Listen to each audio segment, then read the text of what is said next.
Hello, and welcome to the Unlock Your Life Purpose Summit. I am your host, Lorna Moon, and today we are talking to Danny Brassell. Did I say that right?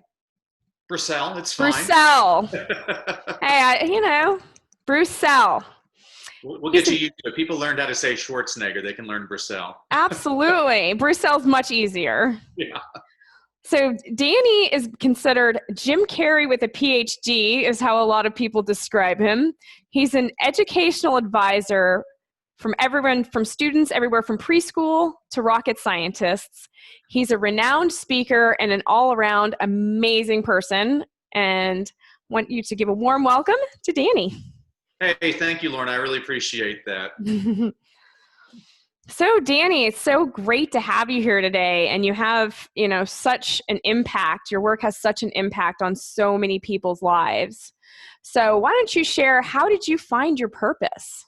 How did you end up at this amazing place? Yeah, so Lorna, I always tell people I'm on a mission to bring joy back into education and the workplace by transforming our struggling and reluctant readers into more passionate and proficient readers, because I believe that readers are leaders and leaders are readers. Mm-hmm. And so, like you said, I've worked with everyone from preschoolers to rocket scientists. I can make that claim because I used to teach English as a second language to engineering students at the University of Southern California. Ah. I became a teacher 25 years ago because of the movie Stand and Deliver. Oh, that was a great story. movie. Yeah, it's a fantastic movie. It's a true story of Jaime Escalante going to Garfield High School in East Los Angeles to teach AP Calculus. So I said, I'm going to be Jaime Escalante. So I was originally hired to teach 12th grade social studies in Compton, California. It's a community in South Central Los Angeles. And they switched me from working with high school students to middle school students to upper elementary to lower elementary to pretty soon, instead of preparing students for college, I was coming home with snot marks all over my pants from the little ones hugging me all the time. And I just became very passionate. It's ironic that people consider me America's leading reading ambassador, because as a kid, I hated reading. You did? Yeah, my father's a librarian. I always hated the public library. They always smelled funny. They did smell funny. There's always some elderly woman telling me to be quiet. There's always some freaky guy hanging out by the shelves who thought he was a vampire. Always the freakiest thing in the world. And it wasn't until I started teaching in the inner city where I saw a lot of my students didn't have a lot of the advantages that I had growing up. I mean, this is kind of interesting for me. I never really understood this, Lorna, but without doing a single thing, I was born white, male, and American. And I had a whole bunch of advantages I never realized I had. Plus, I had two parents that I lived with who read with me and in front of me and provided lots of access to wonderful materials. And so when I started teaching kids that didn't have those same resources, I really said, Lorna, shame on me, because I really didn't take advantage of a lot of those resources growing up. And so I really made it my passion to give those resources to my kids. And now that when I'm working even with corporate executives, it cracks me up. Mark Twain said, don't let education get in the way, don't let school get in the way of your education. Oh, yeah. And he's right about that. I mean, I have friends that graduated top of their class from Harvard Law that love to brag to me that they haven't read a book since they left Harvard. And to me, I'm like, well, you're an idiot. I mean, yeah. I know people that never went to high school that read avidly, and they're much better students of the world. And that's why I love you, is because you're constantly curious. You're trying to push the envelope and learn. And that's really what I think we need a lot. We'd have a lot fewer problems in society if people were constantly learning and trying to understand each other's point of view. Ooh, isn't that truth bomb right there? That is a big time truth bomb. Let me ask you this. When you started teaching those kids in the inner city, did you realize it immediately, or did it take you a while to realize that these kids were coming from homes where they didn't have the same resources that you had as a kid? Oh, I definitely knew it immediately, Lorna. I mean, my first 3 years teaching, I usually had at least 33 students in my classroom. And those first 3 years, I didn't see a single student who had the same last name as their parent. I didn't actually meet a father for almost 5 years. That's wow. Actually, I realized that to a lot of my students, I might be the male role model to them. And so I took it very seriously, and I still take it seriously to this day. And I always tell every adult that no matter what you do, you're always a teacher and a role model. And I think it's really inherent for all of us to make sure that we're setting a good example all the time. Wow, that's really amazing. So you realized right away, hey, I'm not dealing with the kids that dad took them to the library all the time, and they they don't know what the smelly the smelly books and the Yeah. lady time is. Yeah, So absolutely. how did you go about fostering a love of learning in kids that didn't really have that going on at home? In fact, I could imagine that in some of the homes, maybe either they could have had illiteracy in the home or just, a low level of literacy from the parents. Yeah, you're right about that, Lorna. I actually I didn't know. I learned a lot from my kids. The great thing, especially with little kids, is they're very open with you. I remember one of the best lessons I learned from teaching little kids was don't take myself seriously, because I ain't all that, and neither are you. And if you think you're all that, teach kindergarten for one day. They'll set you straight. I'd ask a kid, I'd be like, LaShonda, question. And she's like, Miss Brassell, when are you going to trim your nose hair? I'm like, this afternoon. Thanks for bringing that to my attention, LaShonda. Oh I my ain't all that. goodness. And, it was great because the benefit of teaching little kids is I learned teaching adults and older students, you can stink. But you can't stink if you teach little kids, because they need you engaging them all the time, or you'll lose control. And so it made me a much better teacher, because I realized that kindergartners are like corporate executives. They have about a 17-minute attention span, give or take 17 minutes. And I got to figure out ways to keep them engaged all the time. And so it was humbling and rewarding at the same time. And even now, when I'm working with corporate executives, I'm going to make sure that we sing, we dance, we laugh. I'm going to do the exact same strategies that I use with kindergartners, because what works with a 12th grader does not necessarily work with a kindergartner. But what works with a kindergartner works with all age levels. Oh, that's a good trick to know. So if you just focus on what would I do for a kindergartner, Yep. you can apply that across the board. Yep. So how did you move from teaching to also working with corporate executives? How did your path take you that way?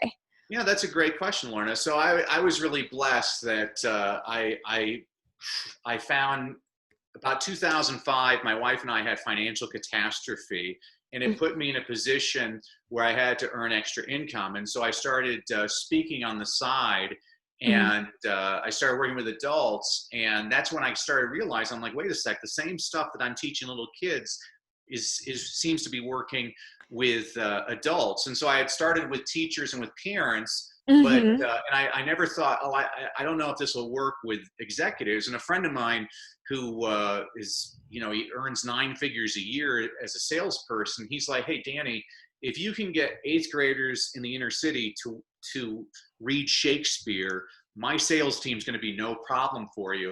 And so that was kind of good, because I didn't realize that these things would actually apply beyond just a classroom. And so it built up my confidence, and now I'm very comfortable. I've spoken, to plenty of government organizations around the world, business leaders. And again, it really is the truth. What works with my kindergartners works the same way with CEOs of companies and their sales forces. Wow.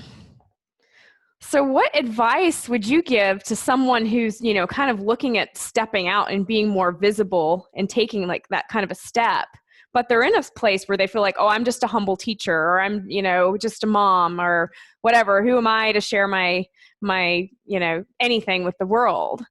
Yeah. How would you advise them on how to get over that? Because I'm sure you had to get over it. Yeah, so Lauren, I'll give a great word. I want all of your audience to write down this word right now. Everybody get a pen and paper, and here's the word that you need to write down. Yes. Yes. Just yes. Start saying yes. You're taught that as a kindergartner. You won't know if you like it until you try it. And so you'll hear a lot of people use the phrase, you need to get comfortable becoming uncomfortable. And there's a lot to that. This seminar that we're doing, this Zoom meeting right now, Lauren, is a perfect example. About 3 months ago, before COVID, there's plenty of people that had never used Zoom.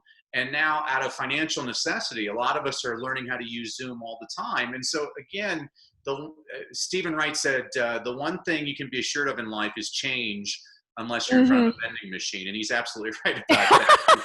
Change is actually going to happen all the time. That's the one thing I can Mm-hmm. promise is going to continue to happen. And the people that are the leaders of the pack are the ones that are willing to constantly learn new things. And that's why I love being around people like you that are constantly curious. Your audience is the same way. This is how people grow, is they learn new forms of technology. They listen to different points of view. And it's really one of the biggest faults I see in a lot of people is that the people that don't succeed, they're very closed-minded and they surround themselves with a lot of yes people. Mm-hmm. Whereas I'll give you a great book recommendation. Team of Rivals by Doris Kearns Goodwin Mm-hmm. is the true story of President Lincoln. And this is a true story. This was fascinating. Wow. President Lincoln, when he became president, he took all of his political rivals and he made them his cabinet. And Wow. this is not an overstatement. It would be the equivalent of President Trump naming Hillary Clinton his Secretary of State. This is exactly what Lincoln did. Mm-hmm. And all of these guys hated Lincoln's guts. And by the time he was assassinated, they were all inconsolable. They were all like, we've lost the greatest leader. Lincoln still has one of my favorite quotes of any leader I've ever heard. He said, I know the best way to defeat my enemies. I shall make them my friends. Wow, what an amazing point of view. And so that's why I'm so into reading is when I talk about mentors to people, people are like, well, I'm never going to meet these people. I'm like, you can meet all kinds of people. I mean, right behind Through me, books. I was able to meet Teddy Roosevelt because I read his biography. I've been able to read about Gandhi, has mentored me because I read about him. You know, you can read what the blueprint is for successful people, whether it's in business, in government, in athletics. You know, when I read about Michael Jordan, I want to know what sets this guy apart. And I'll tell you exactly what sets him apart. His willingness to work his tail off until he's the best in the world. It's the same characteristic you see in Tiger Woods as an athlete. It's the same characteristic you see in a person like President Reagan, who is constantly trying to figure out how do I become a better speaker. It's the same thing that you see in a CEO like Jack Welch when he became the CEO of General Electric. These are people that are constantly trying to figure out. I mean, I just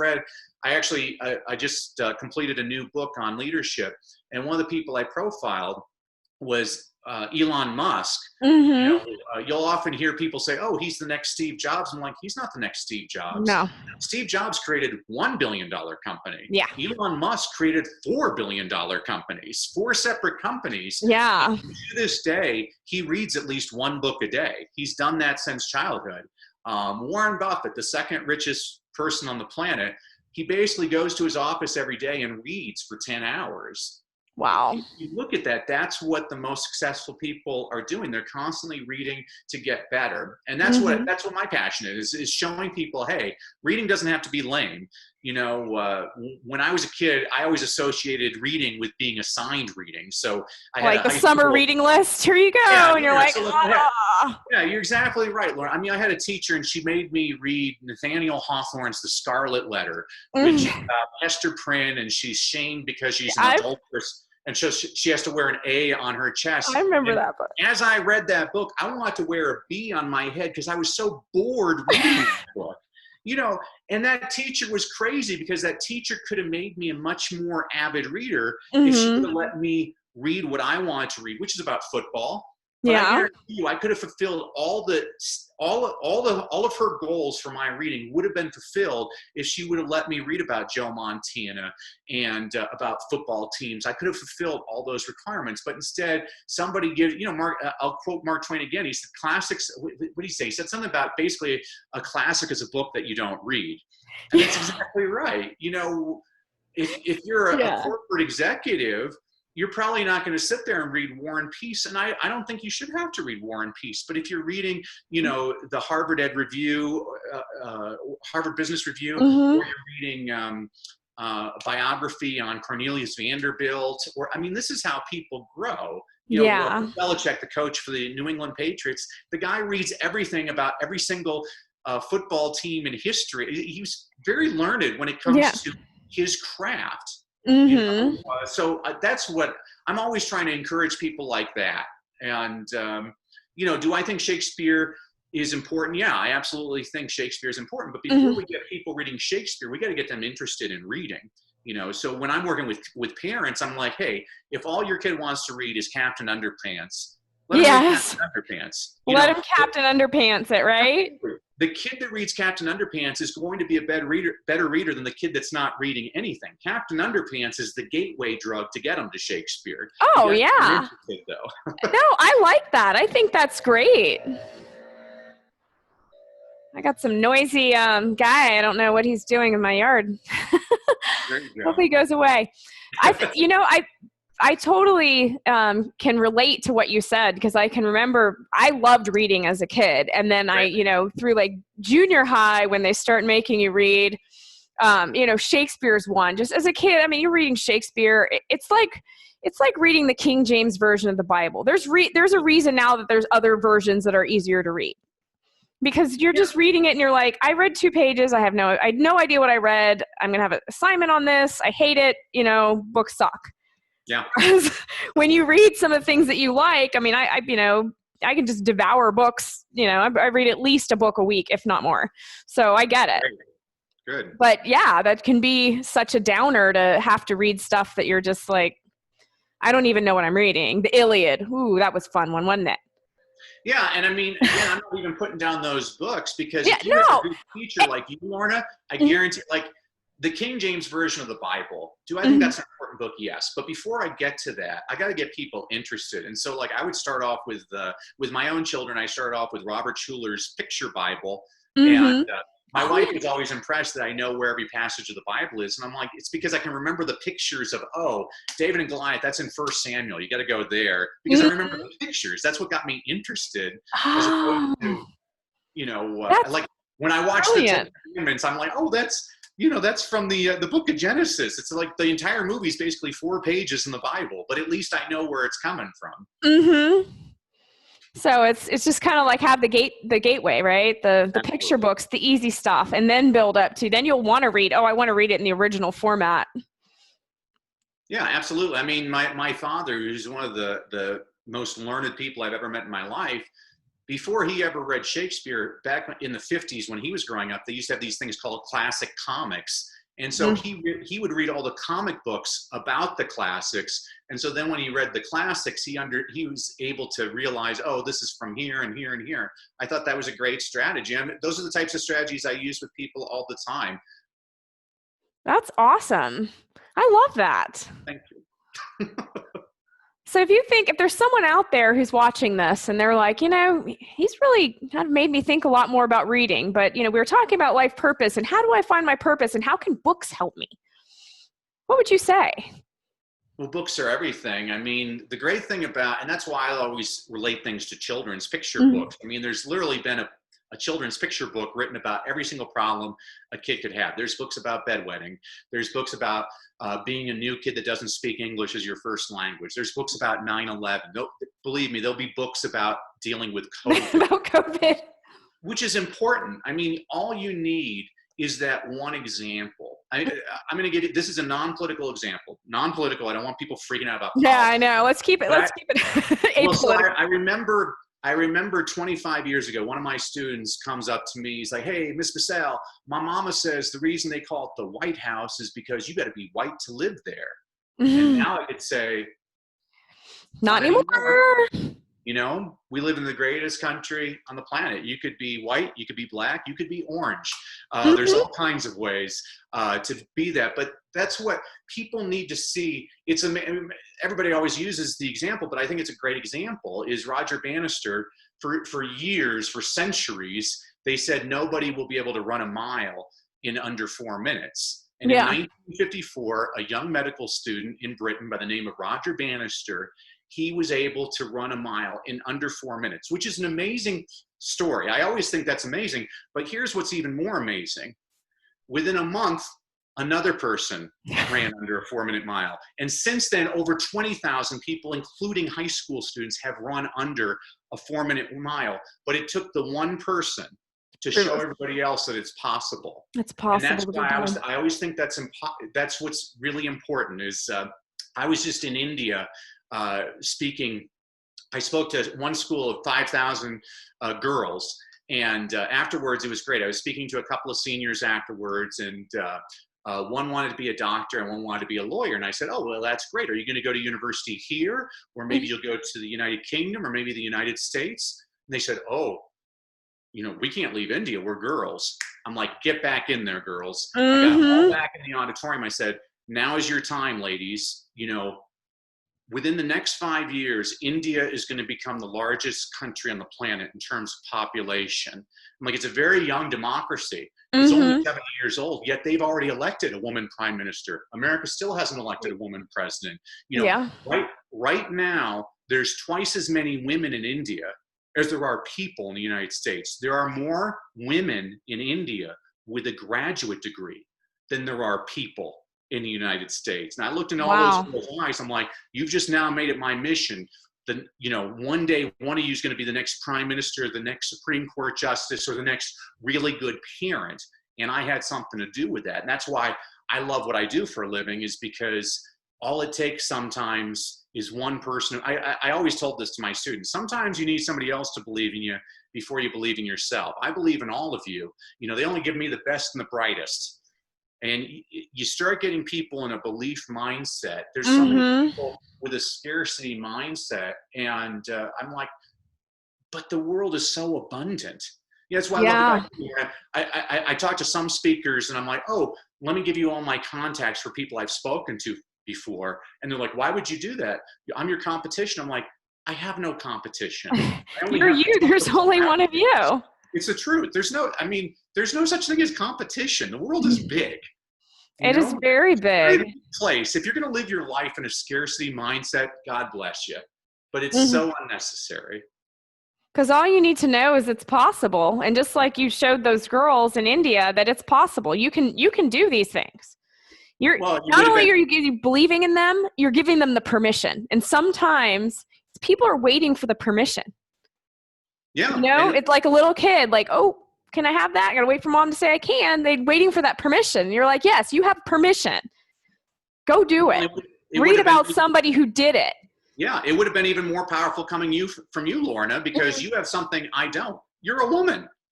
No matter what I do, I can never be a woman. Well, I guess I could, but no matter what I do, I am not a woman right now. I'll have to come to India with you next time. Oh, it's life-changing. It was,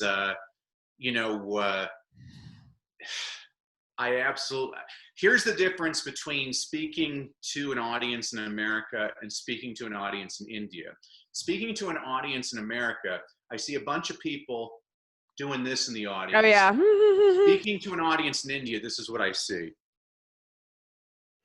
And I'm like, wow. And I'm a person that I always tell people, I'm like, don't rest on your laurels. Complacency is a killer, because there's always somebody working harder to catch up to you. Oh, it's very true. That's so true. And we've even seen it, with the graduate degrees being had in this country, a lot of foreign students coming who want it, they want it and they're willing to work their tails off for it. And, India, you mentioned India, but I know that the explosive growth they've had in the tech industry with the tech workers. Yeah. It's crazy in this country. I mean, that's why I always tell people we should embrace immigration. We shouldn't fear it. Immigration is what makes America the greatest country on the planet. Because, if you watch the Olympic Games, if anybody ever watches, now they're going to be next summer instead of this summer. You got to watch the opening ceremonies, the Olympic Games, because Japan walks in and they all look Japanese. Norway comes in, they're all blonde hair, blue eyes. Then you got America. Bunch of mutts, man. You have no idea what's coming in, right? Yeah. You could give me the biggest redneck going, USA, we're number one. We just won the gold medal. Christy Yamaguchi. I'm like, dude, this is what makes America great, is because and I think it's crazy, that we allow people to get the greatest education on the planet here at our universities, and we don't keep those people. Now we let them go back to China and India. And here's the change now, Lorna, is now those people are starting to come up with companies in those countries that are in direct competition with us. Whereas we could have snagged them. We could have snagged that for sure. I mean, look at Silicon Valley. Almost all of Elon Musk is a perfect example. He is an immigrant from South Africa. If you look at the founders of Google, immigrants, Yahoo, immigrants. I mean, this is not something to be feared. That's what I No. love about this country is it's not a melting pot, it's a salad bowl, and all of us have a flavor that we can add to make us stronger. Yes.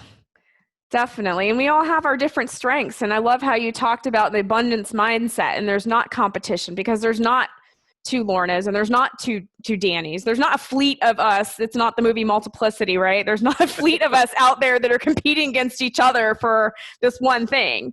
Like, we all have our own flavor, and we all have something different. It's like leadership. I mean, all you have to do to read about leadership is study the first 4 presidents of the United States. You know, Washington, Adams, Jefferson, and Madison, all 4 of their leadership styles were completely different from one another.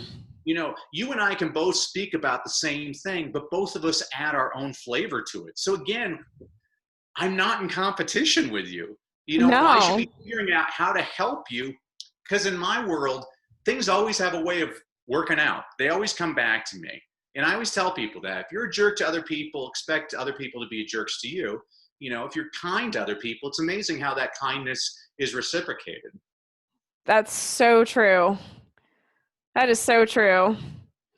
That's really profound. And I think that people need to hear that and, you know, realize that, hey, there's no competition out here, and you can live your purpose, and you don't need to worry about if there's other people doing something similar, because you're the only one who can bring what you bring.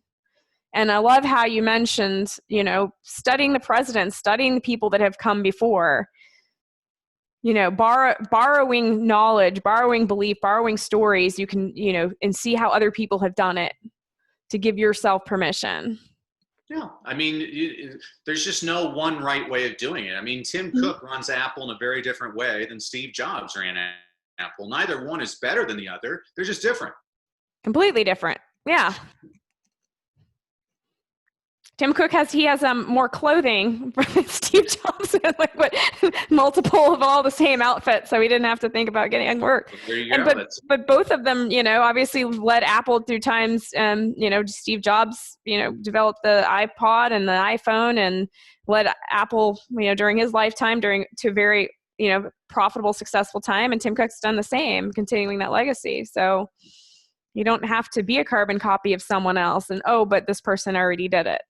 Yeah, that's right.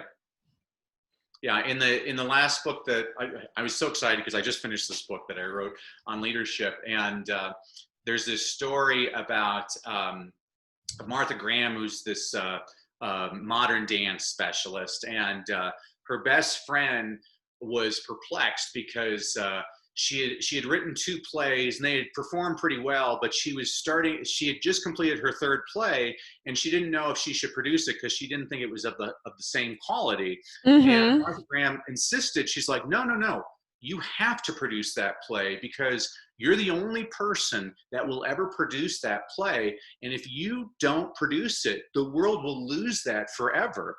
And so the woman, she produced the play. The play was called Oklahoma. And it changed musicals, but that's the same with all of us. I tell that to students is you might be the one. I mean, that's what turned me on to teaching was when I realized Oprah Winfrey had a teacher that inspired her. You know, all of these people have teachers.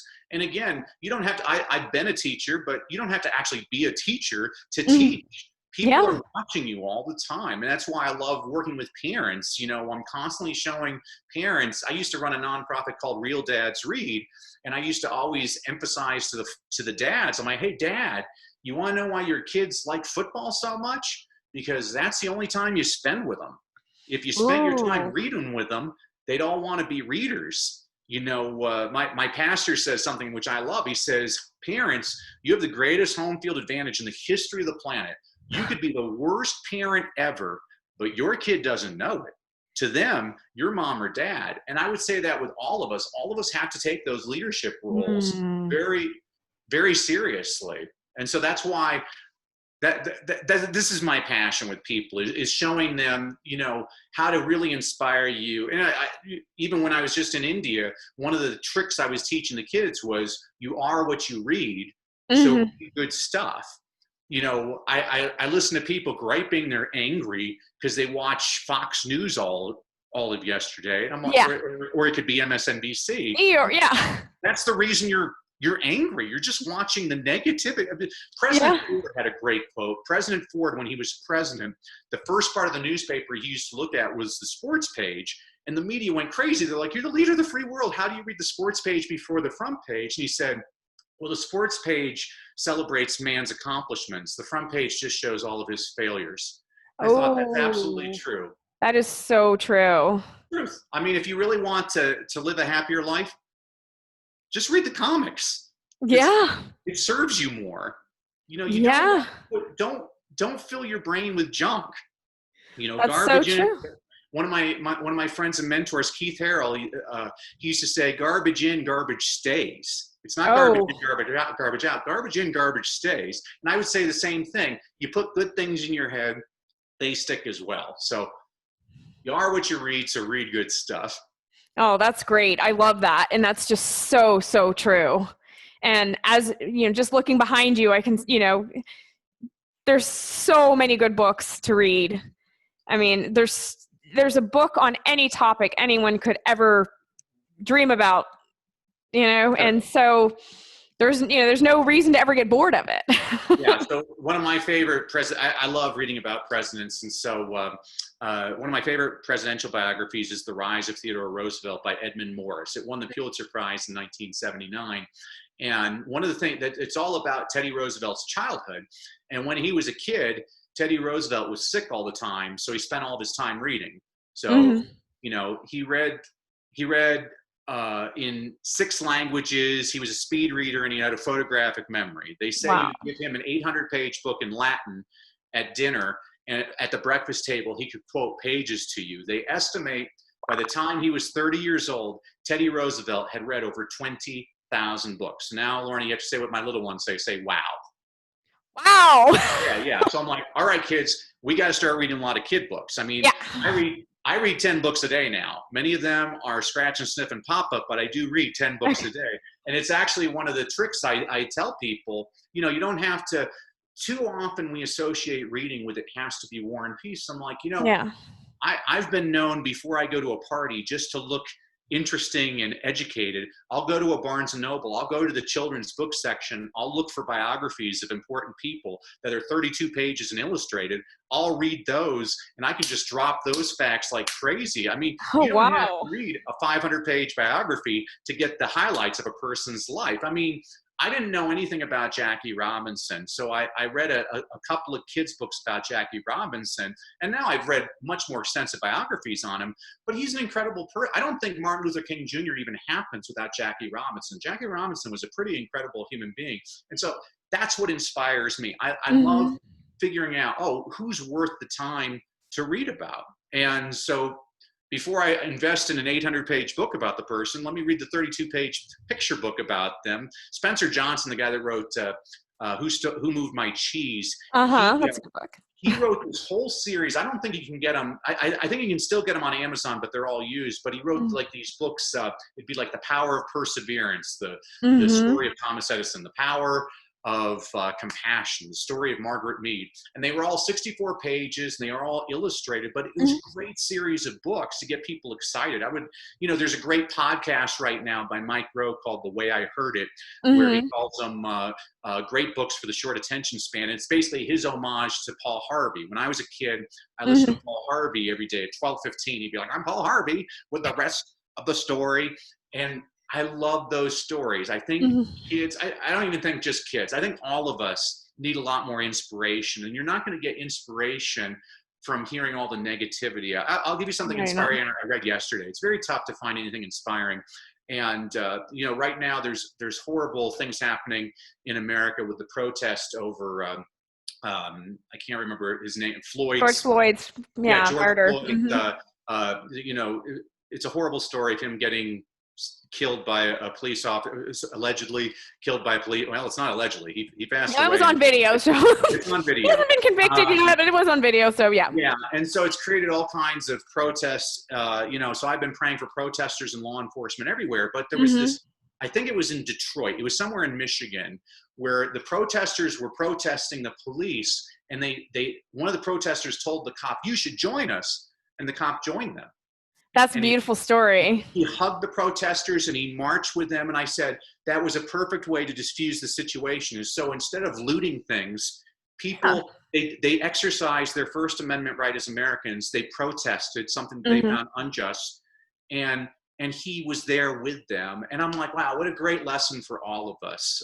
It was really just a kind story. And I thought, wow, that's very mature. So many people love to just pop off and give their little opinions, but this was a Mm-hmm. person that showed in their actions compassion for the other side. And, those are the stories we need to hear more about. Those are absolutely the stories that we need to hear more of.